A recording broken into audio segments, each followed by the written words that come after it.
सोसरो ती माझं 50 रुपये राहिले तेवढं द्या राव. आता मी माकळा झालोय पाक माझ्याकडे रुपया पण राहिला नाही त्याच्यात. सुभाषराव तुम्ही कोणाकोणाचे पैसे ठेवता? माझं 50 राहिले तेव्हा माझं 50 देऊन टाका तुम्ही. बाळासाहेब प्रत्येक वेळेला 500 रुपये देतो. 400 रुपये जरी तुमच्या कामाचं झालं तर म्हणतो 100 रुपये बाळासाहेब राहू द्या. तरी मलाच म्हणताय वे राहिले तर एकदा 50 आड्याचं आधी नेलते तुम्ही माझ्याकडे देतावा की 50 रुपये तू म्हटलं नंतर देतो. म्हणजे मी बाकी 5 आडी नेली 10,000 रुपयांनी. मी 10,000 रुपयाने 5 अंडी नेली. हा मी अंडी तिथं घेऊन या म्हणलं. हा. अंडी घेऊन आला तुम्ही. हा. मग घरी निघून यायचं का नाही? माझी बायको स्वयंपाक करेपर्यंत तिथंच बसला. निम्मी त्यातली अंडी तुम्ही खाल्ली. वैद्य ऐकायला ते मग पण यावर माझं पैसे द्या त्या अंड्याचं 50 रुपये माझं काय राबावर काय सांगायचं. परवा संक्रांतीच्या आधी मला बायकोने नेलं गोड बोलून तिकडं फलटणला. मला बायकोने नेलं तिकडं सांगवीला दुकानात. फलटणला लागला का सांगवीला सांगवीला नेलं फलटण मार्ग सांगवीला आणि त्या रूपसंगम मध्ये गेलो. रूप नाही रूपसंग रूपसंगम मध्ये नेलं. बायको म्हणली साखराच आली मला साडी पाहिजे.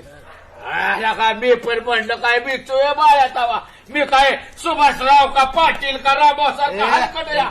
बायकोला लगेच म्हणलं त्या रूपसंग तावरे पाटलाला म्हणलं एक काम करा छापेल टाका पैठणी टाका इरकल टाका नऊवारी टाका काटापात्री टाका आणखीन राजाराणी टाका हळदी कुंकू टाका साड्या म्हटलं. बायकोला म्हणलं की एक एक एक एक सांग रे एक एक. मी म्हटलं रामभाऊ सुभाषराव सारखा हलकट आहे तवा तिने एक एक घेतले लगेच. आणि पैसे गेलं कुठे सांगतो मी.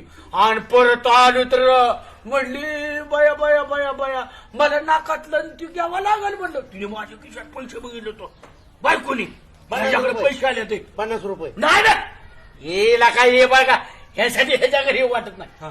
माझं पैसे मिळलं होतं जवळजवळ 4.5 लाख रुपये. आणि बायको म्हटली बाया मला कानातलं जुमकन जोबन नाकातलं करायचं या. लगेच दुकानदाराला म्हटलं ह्याला काय पाहिजे ती द्या. बायकोने काय पैसे सापवायचा धडाकाच लावला होता. मग तिला लगेच कानातलं नाकातलं पण आणि गळ्यातलं पण केलं. आणि परत म्हटली बाया मला लय कटाळा आला आता कधी घरी जायची कधी बाकड्या टाकायची. मी हातीला नेली हात द्या म्हटलं हिला काय पाहिजे ती येणं म्हटले मला भजीन पाव पाहिजे हातीला टाब्यो. अरे म्हणलं मी काय सुभाषराव सारखा रामभाऊ सारखा हलकट आणि मग चांगल्या भाज्या द्या म्हणलं. मी सारखं म्हणायचो मी काय सुभाषराव रामभाऊ सारखा हलकट ती त्यांच्या बायकोला घरात ऐकू द्या. हा पुढे आणि मग माझं सगळं पैसे संपलं. मला सुभाषराव 50 रुपये द्या माझा अंड्याचं पैसे द्या. 5 अंडी नेलती तुम्ही. आला का आता तर बाळ्या 4.5 लाखाची भाषा करत होता 50 रुपये वाला. हे माझं कष्टाचं 4.5 लाख आहे बाबा. आणि त्याच्यामुळे सुभाषराव माझं सगळं पैसे संपलं. त्यामुळे माझं 50 रुपये द्या राव अंड्याचं. त्या अंडी खाल्ल्याची त्या कोंबडीला सुद्धा वाईट वाटत असेल. फुकाट खाऊ नका सुभाषराव कोंबडीचा तळतळ चांगला नाही.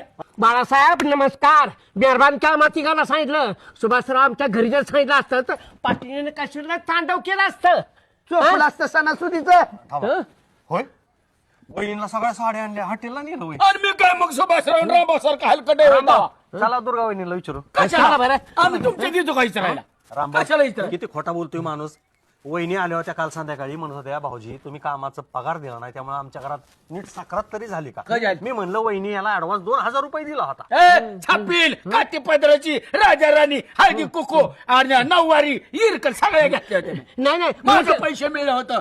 माझ्या आईने माझ्या नाव लहान असताना टाकलं होतं. मोठेपणा सांगते खोटेपणा आहे बरं का सगळा. अहो पाटील कशाचं काय. सुभाषराव माझ्यापाशी वहिनी काल ओरडत होत्या भाऊजी 450 रुपये माझ्या कामाचं मिळलं सण केलाय आणि मग ते 4.5 लाख थापा तरी किती माराव. अरे बाळ्या संक्रांत रामभाऊ सारखी करावी. सुभाषराव ज्या काही गोष्टी घडलेल्या मी अजिबात कोणाला सांगत आणि मला वाटत नाही कोणी स्तुती करावी वाहवा करावी. तुमच्या माहितीसाठी सांगतो सुभाषराव 5 ट्रक साखर 5 ट्रक हे आणलं होतं काय त्याला म्हणतात तीळ आणलं होतं. मिक्सिंग केलं अख्या गावभर तालुकाभर राज्यभर मी ट्रक तीळ गुळाच्या वड्या घेऊन पाठवलं. घरी चला आपापल्या का पाटरगार गुळाच्या चेवर आलाय का तो रामबा आला का तू? गुळ हाय तर बुकणे नाही 50 रुपये तो आला आणि 4.5 लाखाची भाषा करतो माझं गरीबाचं काय असू दे कोंबडीचा तळतळात लागल तुम्ही अशा सोबत अंड्याचा 50 रुपये द्या इथं आमच्या पैसे म्हणला पाटील म्हणतात त्या पद्धतीनं आमच्या घरी बायकांना म्हणला आमची बायको तर माहेरीच निघून जाईल बघा म्हणणार बाळासाहेब 10 साड्या बायको आणतात तुम्ही एक सुद्धा साडी आणली आणि मग मी काय तुमच्यासारखं रामभाऊ सारखं हलकट ए, किती माझा चांगला पान आहे ना तुम्हाला दाखवतो चला चहा घ्या तिळगुळाच्या बी वड्या घ्या आज संक्रांत होऊन 5वा दिवस आहे तरी रामभाऊच्या घरातल्या तिळाच्या वड्या संपणार तर सगळ्या वाटणी तुझा तिळगुळ सांडलाय सुभाष बरोबर काय हे दोघं का नाही मावाली आहेत सक्रातीच्या काळात माझं गुराळ होतं का नाही हं? अख्ख्या घराघरी गुळाची ढेप वाटत होतो का नाही मी त्या काळी हा त्या काळी तुमच्या वाला नाही विचारा तरी मी कधी वाचता केली मोठेपणाची अहो हा. जुनी बातमी दाखवू का आमच्या आजानी जपून ठेवलेली ह्याच्या आजा पंजानी पाटलांच्या आजा पंजानी गुळाची ढेप चोरून नेली म्हणून ह्यांच्यावर केस झाला बाबा किती खोटं बोलत आहे वाटायची भाषा करताय ए चला सणासुदी विनाकारण तुझं माझं व्हायला नको सुभाषराव चला चहा घेऊ आणि तिळाच्या वड्या देतो तुम्हाला चला चला चला नाही तिथं भांडण व्हायची. चला पाटील कोंबडीच्या अंड्याचे पैसे सुभाषराव कोंबडी सारखंच लावलंय हो